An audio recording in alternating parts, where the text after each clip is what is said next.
Hey guys, how y'all doing, and welcome back to the channel. My name's David and I fix RVs, and today I'm going to be building Power Station 3.0. Let's get started. Well, first let's talk about the parts that are going into this power station. Number one, I've been bench testing this monitor for 4 or 5 days now, and I love it. It monitors your volts, amps, watts, your watt hours. I talked about this in my last tent shop update video, but you can press this button here to reset your watt hours, so you can calculate watt hours as well. And this setup, basically the way it works is I've got a switch here that turns this outlet on, this 12 volt port, and this monitoring station. I like it so much that I've decided that I want to put this, and this into my portable power station. And I'm also going to install these banana ports here. That way I'll be able to plug banana cables straight into these. And what I'm going to do is I'm going to have, say, a switch here. And then right next to the switch, we'll have the monitor. Right next to the monitor, we'll have this 12 volt port. And then right under the 12 volt port, we'll have one banana input, and under the switch, we'll have another banana input. If you missed my first video, this is the device that we're going to be using to convert 20 volts into 12.2 volts. The red and black wire are already pre-wired to the device. Red's positive in, black is negative in. Then over here we've got black, which will be negative out, and yellow will be positive out. So all we have to do is plug the battery into the mount, and now we've got 20 volts going in and 12 volts coming out. Inside the box we will have a 12 volt fuse panel. So basically what we're going to do is we're going to run this negative wire out of here to the negative terminal, and then we're going to run this yellow wire to the positive terminal. That will power up the fuse panel, and we will have 6 spaces, so we can have up to 6 devices in this box. And this is what it's going to look like here. I'm going to have these 2 batteries velcroed right into that area. I'm going to have my converter down here, and then this yellow wire is the positive. This yellow wire will go to the positive terminal of my fuse panel. This black wire is going to go to the negative on my fuse panel. Then I'm going to have my switch right here, the monitor here, inlet here. Back up a little bit so you can see the bananas, which will be going right under these. Let's get started. Alright, so I put some blue tape on here and drew some grids, mapped out where everything's going to be going. So that guy's going to go there, and then I've got my 4 holes for the 4 devices.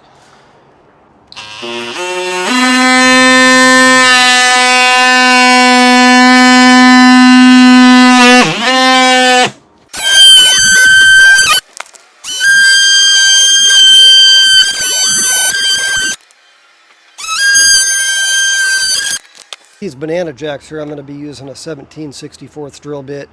I did a test drill on my other box right behind this one, and it was just about perfect. Kind of a tight fit, but that's what we want.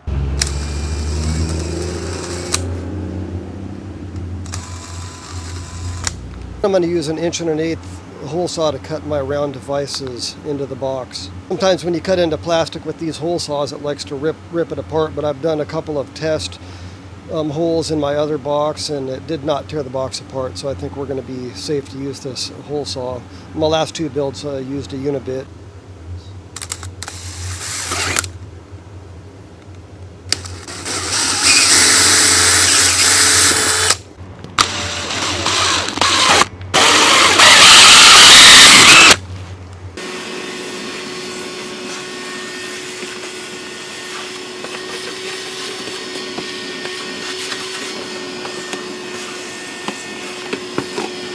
This tape off of here, and then we'll get the devices in, and then after that we can start our wiring.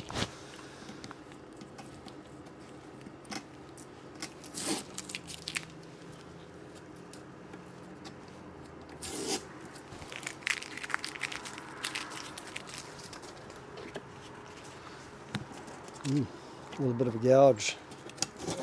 I hope the switch covers that. On my test drill holes, that did not happen, of course. I didn't even use tape on my test drill holes either.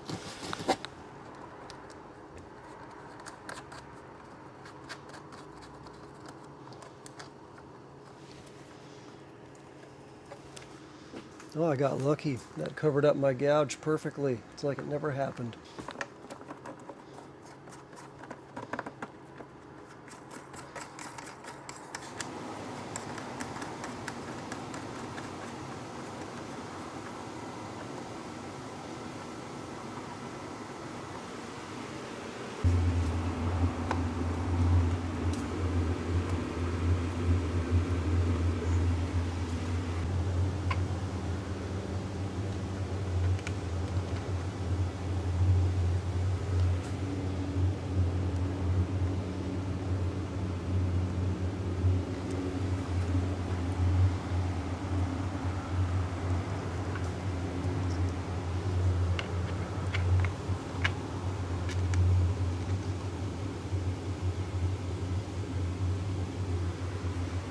This meter here, I've gone and I put Velcro like all around the edges on the actual meter so that it doesn't slide out of the box.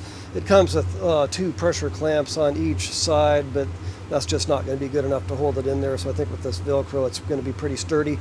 I took the switch out of here to install these 2 sets of wires that plug into our meter. It has 2 sets of positive and negative wires going in. One set is to power the screen, and then the other set is, according to the instructions, is supposed to go to a separate battery, and that way when you turn the power off, this would still be able to save data. With this particular box, so I'm just going to be monitoring appliances as I work on them, and I have no reason to save data. So what I'm going to do is I'm just going to tie these reds together, and I'm going to tie the blacks together, and that's basically exactly what I did with my other one that's right up there, and it's working perfectly.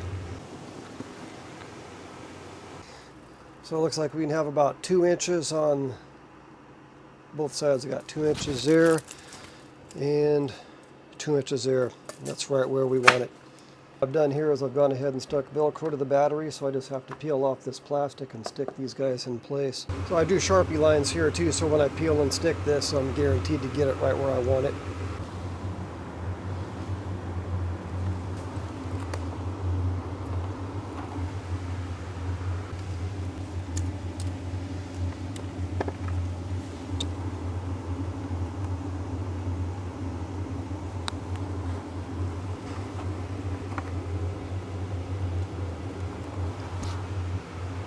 Now we can pull out the batteries. They were only in there to help me out with my height.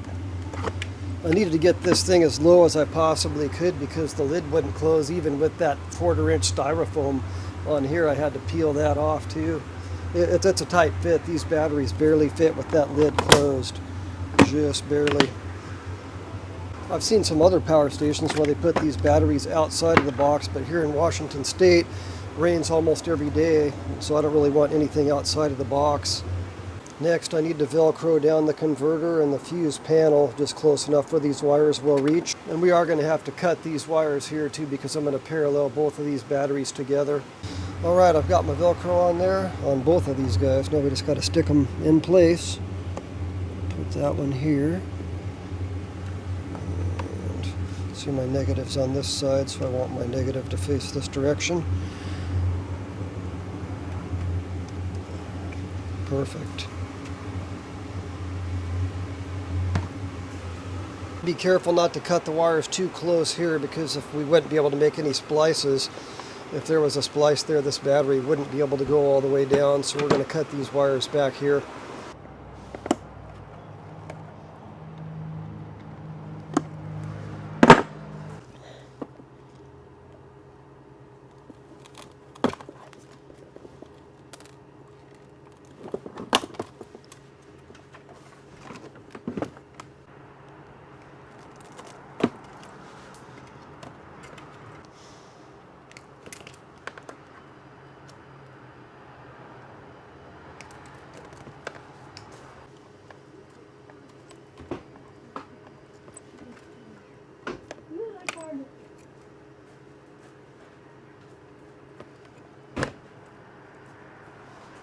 Having to extend these wires here.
Now I am wanting to keep these wires routed off to the side here so that when I slam my batteries down, you know, they're not hitting on the wires every time. So I'm going to figure out how to, you know, keep these guys tucked back here.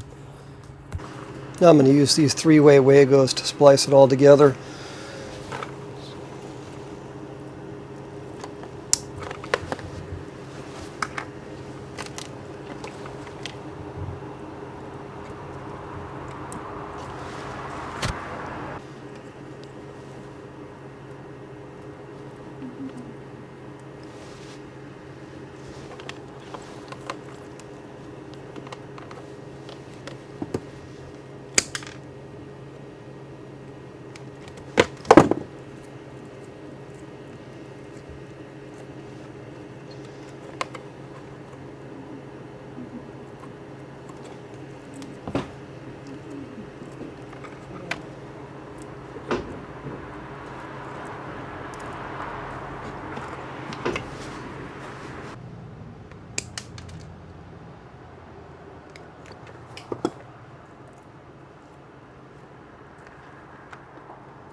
These banana jacks give you two choices. You can put a female connector on here or a ring terminal. I just went with a ring terminal.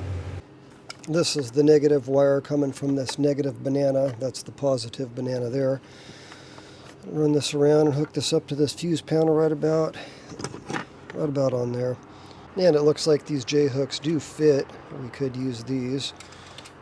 I've also got ring terminals, and you could use forks. You could use whatever you want on this.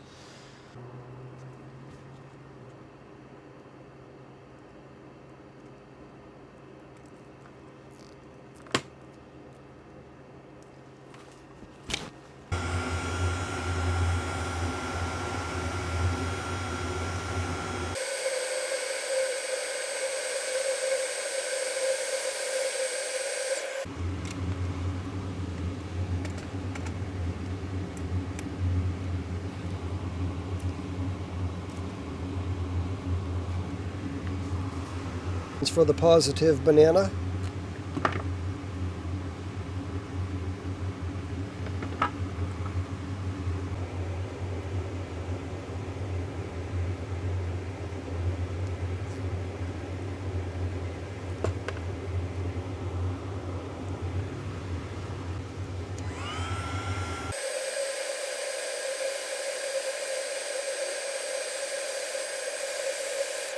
If you're curious what kind of connectors I'm using, it's these Wi-Fi connectors.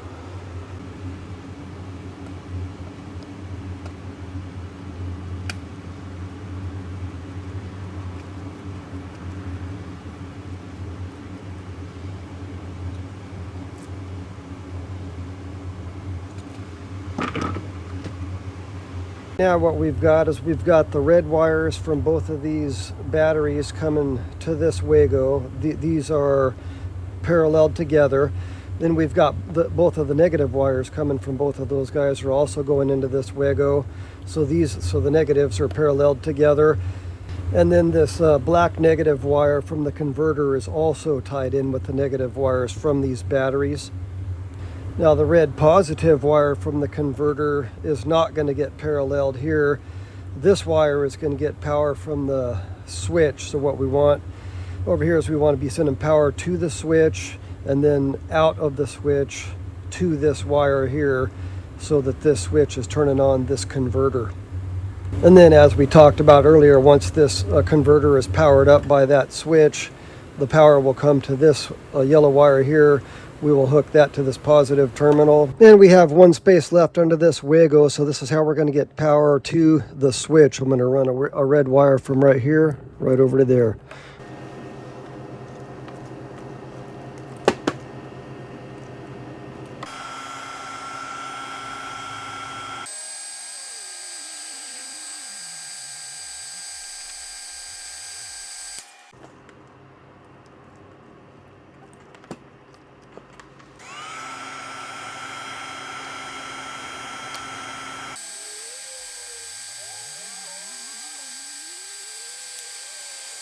Now we've got two wires coming from the switch. One of them is to get power to the switch from the battery, so I'm going to cut this and put this under this Wago.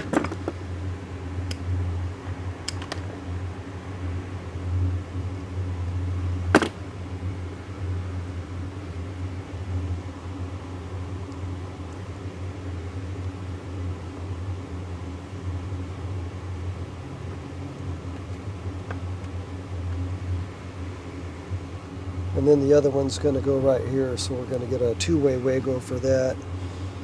Kind of pre-measure it right to about there.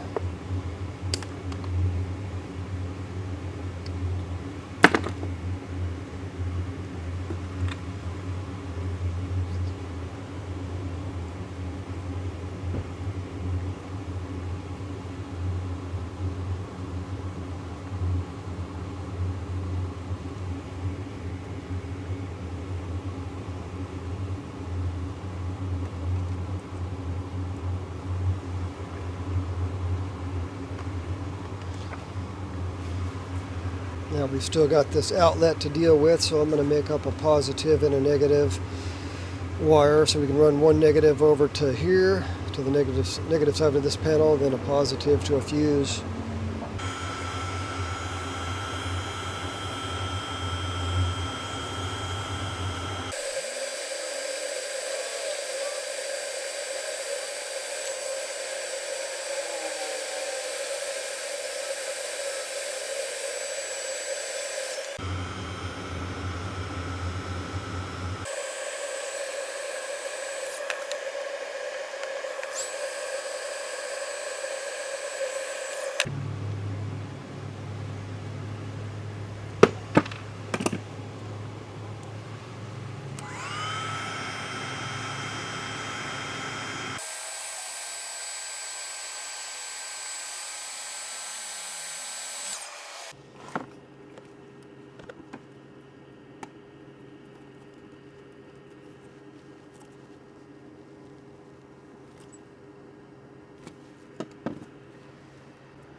This is the fused wire I was talking about earlier. It's coming from where we've got the batteries paralleled together, jumps out of here, goes over to the switch. Then when you turn on the switch, I've got a second wire that jumps out.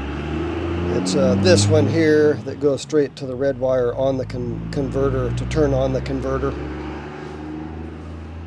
Welcome to part 2 of my power station build. Unfortunately, today we are going to be taking this device out of the box and replacing it with this device, and even though they look almost exactly the same, they are not.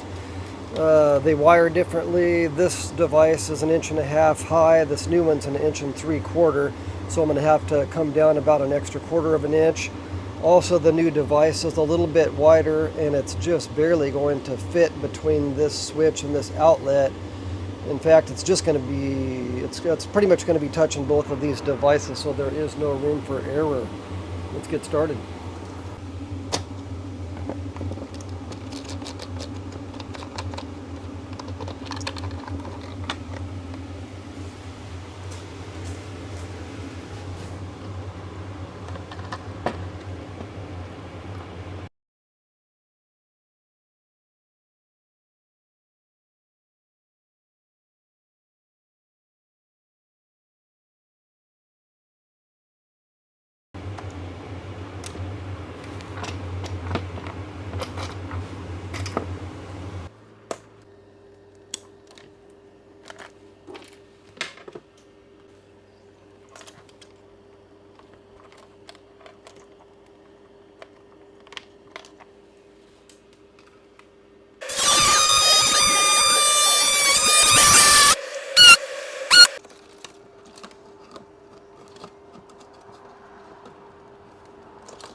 Now that that's in there, what I like to do is I like to use this Velcro to hold it in, and what I'm going to do is I'm going to hold onto the monitor as tightly as I can to press it in, and then I'm going to get this Velcro all the way back as far as I can get it. And that's just going to help to hold this thing in the box. Got some side pieces too, and a bottom piece. I can't really put any over here because I've got the wires coming out of that end, but I'm going to have one on the top, one on the bottom, and then one over here on the left.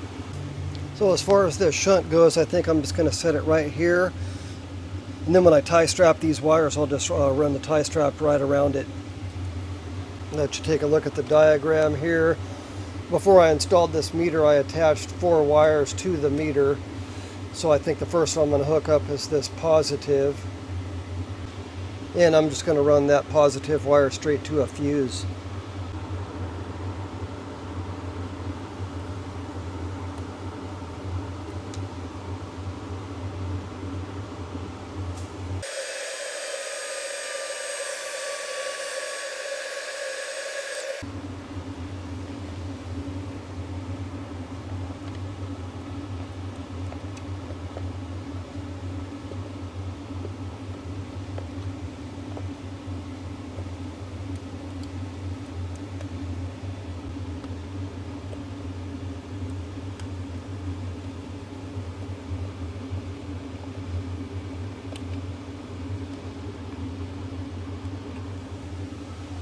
Next, I'm going to hook up the negative wire coming from the battery into the shunt, and then we've also got a wire coming from the meter that's going right to the same spot.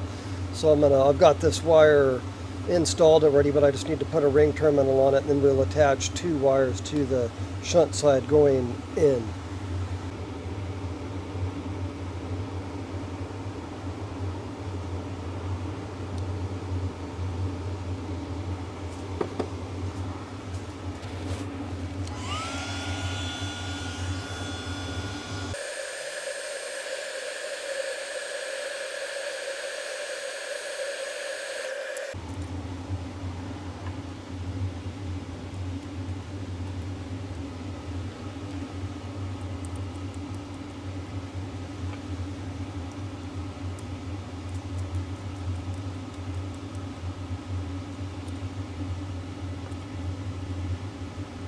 And I'm using a 14 millimeter.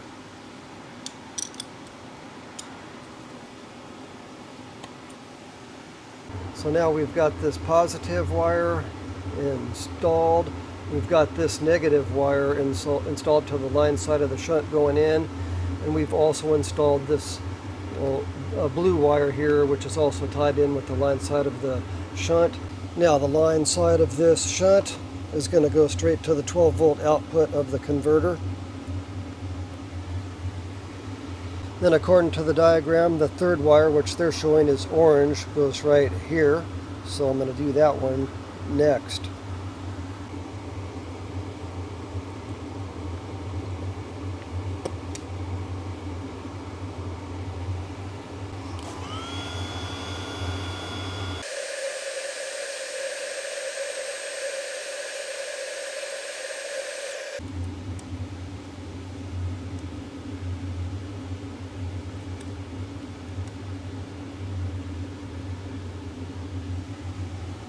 And next we're going to work on the load side coming out of the shunt. Now we've just got 2 wires to go, and they're both going to the negative side of the shunt. The big one obviously is going here, and the small one's going there.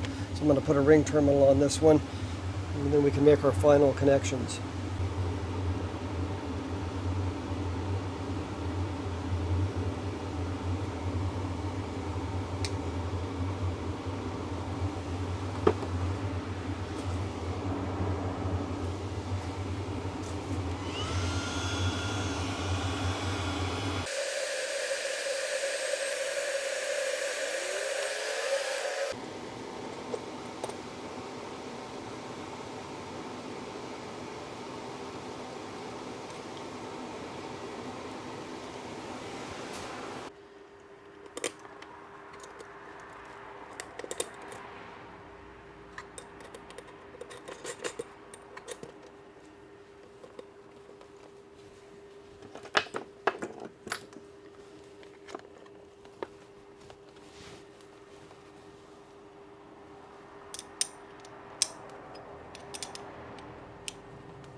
Now I think before I tie strap everything down, I'm going to go ahead and slap some batteries in there and make sure this thing is working.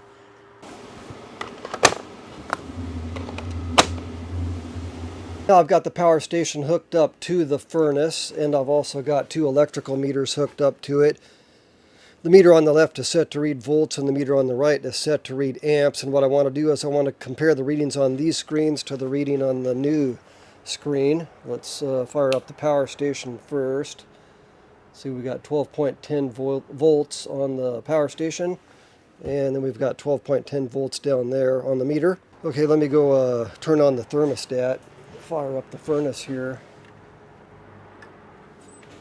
Alright. Let's see, so now we're reading 11.36 volts on the Klein meter.